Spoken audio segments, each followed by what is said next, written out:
hope you're doing well.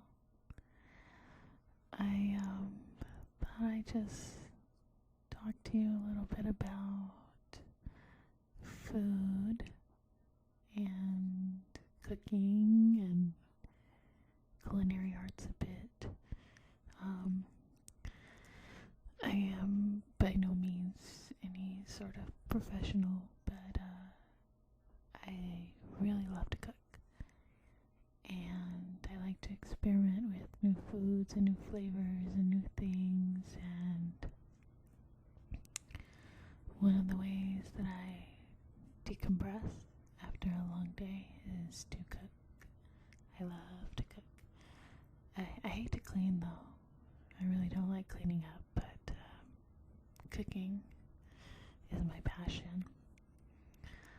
A little bit about myself and my background as it relates to food, or being a foodie, a person who's interested in food and likes to try new restaurants, new recipes, new beverages, new drinks, beer gardens, any type of new form of consumption that I get raves about, either online or in the groups or from my friends, coworkers. I really get excited about and want to try.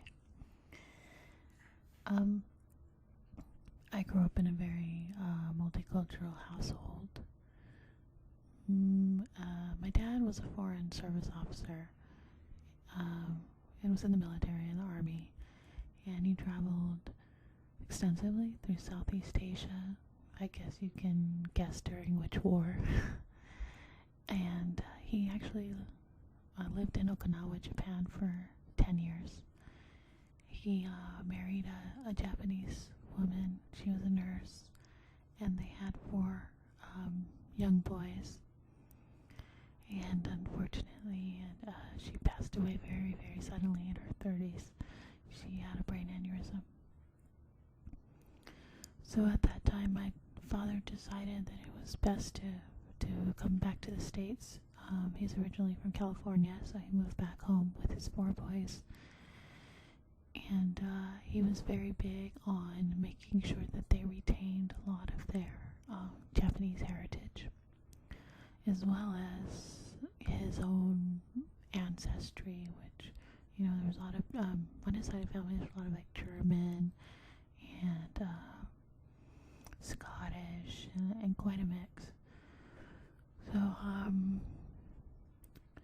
after being in the States for a few years, he met my mother, who is Mexican American, and they got married, and they had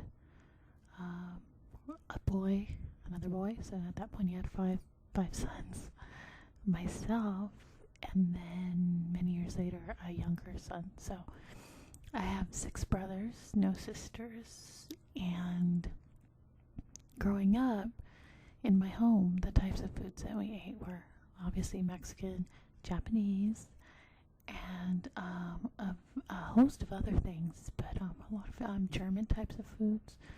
And we were always encouraged to try new things, and that's really stayed with me all of my life. I've always been interested in new foods. When I was in college, I lived with roommates who were from the Middle East and Europe, and just learned all sorts of things, and was always interested in trying new things. So that's stayed with me for a long time.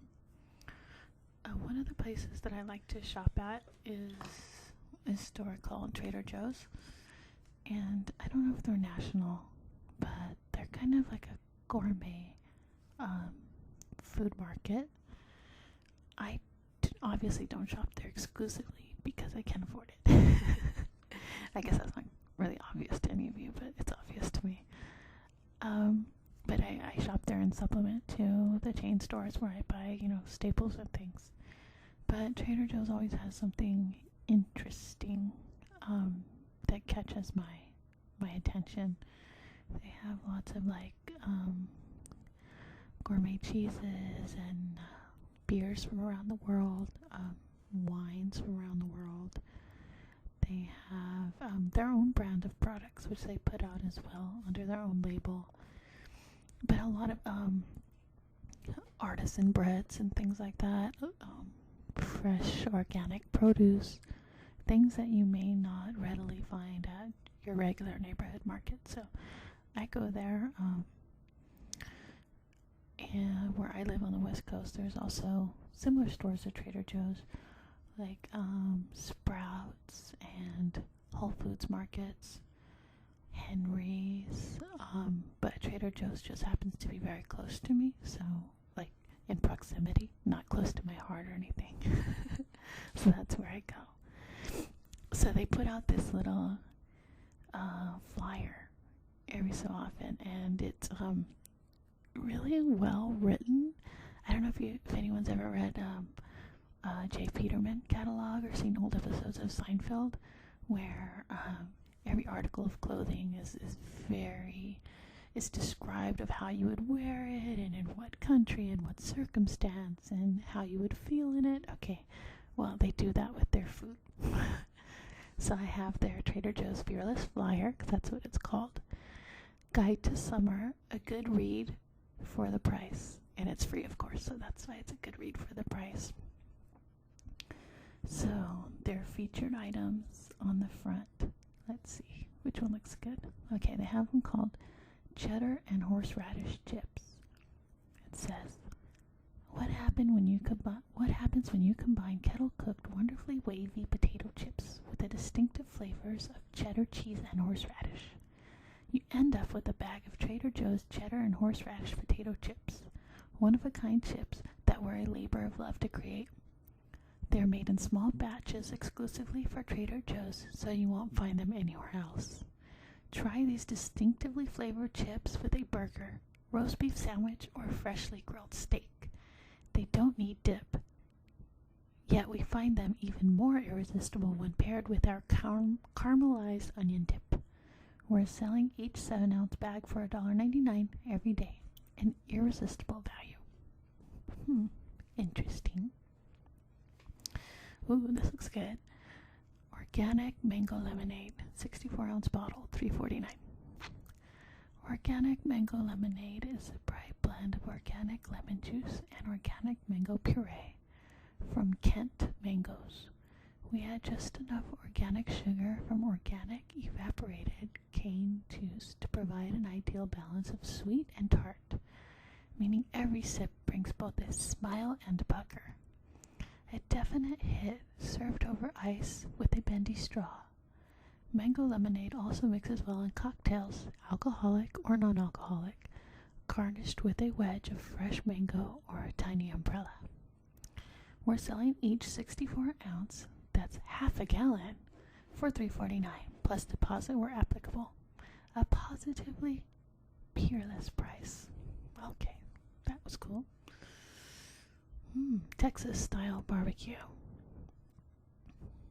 Trader Joe's Smokehouse pulled beef brisket and Smokehouse pulled chicken breast bring the slow-cooked goodness of barbecue to your table in less than 5 minutes. Oh my goodness, less than 5 minutes. We've taken flavorful brisket and tender chicken breast and paired it with smoky Texas-style barbecue sauce. The flavor is bold and smoky, just a little spicy with a hint of sweet. In other words, this is some full-flavored barbecue. Okay, it's kind of interesting. Then they give tips. It says at your next cookout or family dinner, serve it in sandwiches. Texas barbecue tradition dictates white bread, though you could also serve it on a hot dog bun. We're also partial to pairing either beef or chicken with buttermilk biscuits from our refrigerated case. Or you could even wrap it in lettuce leaves. Wow, very helpful. Let me see. Let me open the flyer up.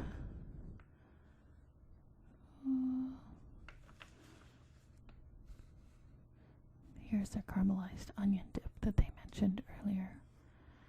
This is one of the smoothest, creamiest onion dips we've ever tasted. That's probably due to the triple play of our sour cream, cream cheese, and mayo at its base.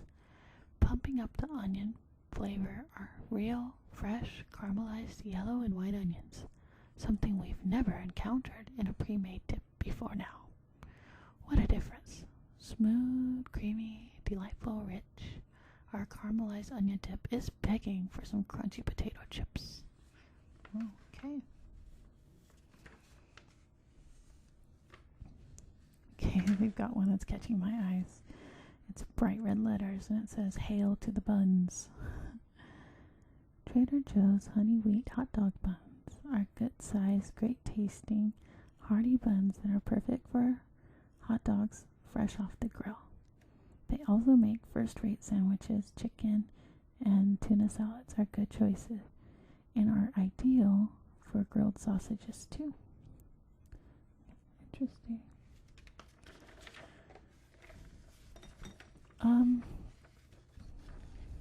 Cheese. Okay, cheeses. I love cheeses.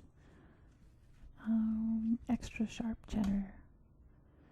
Trader Joe's extra sharp Canadian cheddar is a supremely sharp and tangy cheddar from one of Canada's best-known producers of cheddar. Aged for 2 years, the cheese has time to develop plenty of salt crystallization and becomes considerably more crumbly than a younger, creamy cheddar. It makes a beautiful base for a cheese sauce, mac and cheese, anyone? It melts miraculously, over burgers or in grilled cheese sandwiches. Oh, lots of interesting things. So this morning, I actually attempted to make a jam.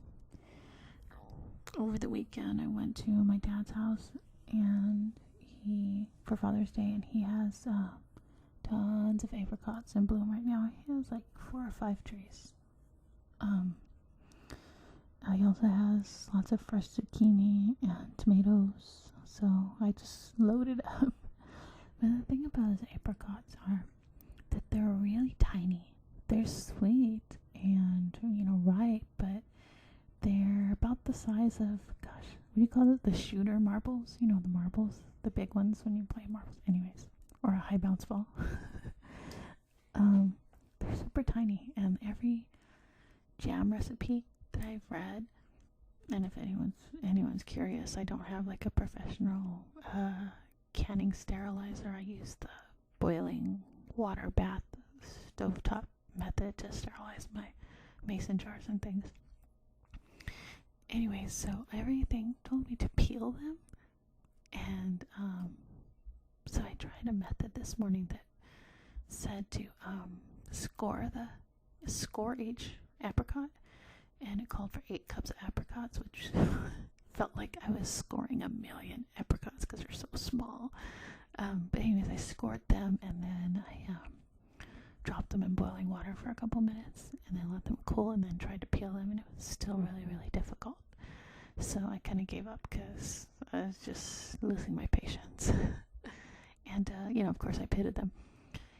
And then I made some jam on the stovetop. And this is also the first time I made jam without pectin. I kind of experimented with jam before, but I've never had really good success with it. And I wanted a super, super easy method. So, of course, I Googled it like I do with everything in life. And I found a really easy recipe that was pretty highly rated. So I'll just tell you what it was. It was 6 to 8 cups of apricots, pitted and peeled if you can. I didn't peel mine.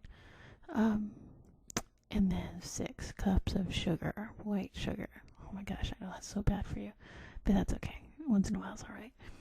And then 1/4 a cup of lemon juice. That's it. Those 3 ingredients. And then you boil it in a pot. It said for 30 minutes. Mine was looking pretty good at like 20, so I stopped. And it kind of starts to look like a thick sauce. You mash up the apricots pretty good and mix it all up, and then you put it in your mason jars and sterilize them. So you put it in while the jars are hot and the lids are hot, and you just let it sit there. So mine have been sitting there all morning, and they're looking pretty good. They're starting to gel. I wasn't sure they would gel without pectin, but or the little the Sure gel packets or whatever. But and I apologize, I'm talking super fast, but I'm just rambling and probably getting really excited because we're talking about food. Yeah, they congealed, and it looks pretty good. I can't wait to try it. I stuck I forgot to mention this, a cinnamon stick into the pot while I was boiling it. It said you can do a cinnamon stick or a rosemary sprig or like some sliced jalapeno just for or habanero for a little punch, a little kick underneath the sweetness of the apricot. So it looks really good. I just can't wait to try it later. Okay, so let me see. I'll read you just a couple more. Oh, perfect.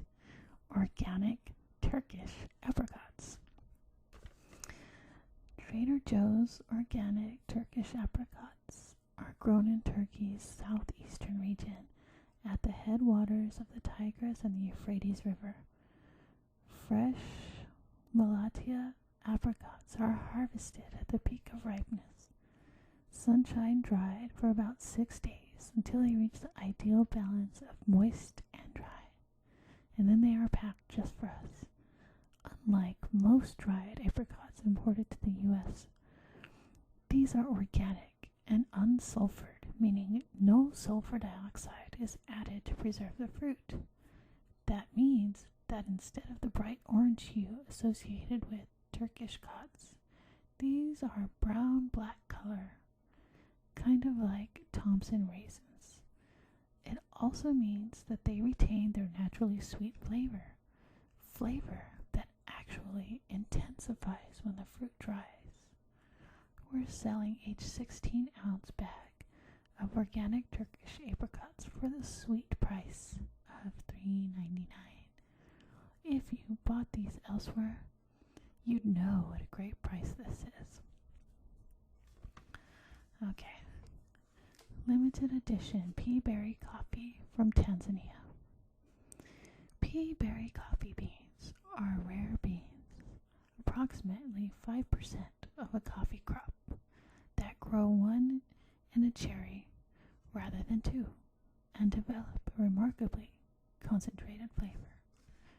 Because of their scarcity, we continually search the world over for these beans. Right now, we're featuring Tanzanian pea berry, grown on the slopes of Mount Kilimanjaro, Africa's tallest peak. The mountain's volcanic soil and high elevation provide excellent growing conditions for coffee, and banana trees provide plenty of shade, resulting in even more richly flavored coffee. We've given Trader Joe's pea berry coffee from Tanzania a medium dark roast that brings out its delightfully fruity and slightly sweet, robust flavors. Each 13-ounce can of whole beans is $6.99, an exceptional value that you'll only find at Trader Joe's, and it's only while supplies last. Okay, my friends, I hope you've found that somewhat interesting, if not maybe a little relaxing, and I do apologize for speaking so quickly. I just want to take this moment to tell you guys thank you for all your support and lovely comments. They do mean a lot to me, even if I'm not able to read your comments for a while because I have a pretty demanding job. I just want you to know that I do read them and I do appreciate them. So I wish you lots of love and light and relaxation and peace in your life. Take care of yourselves, my friend. Good night.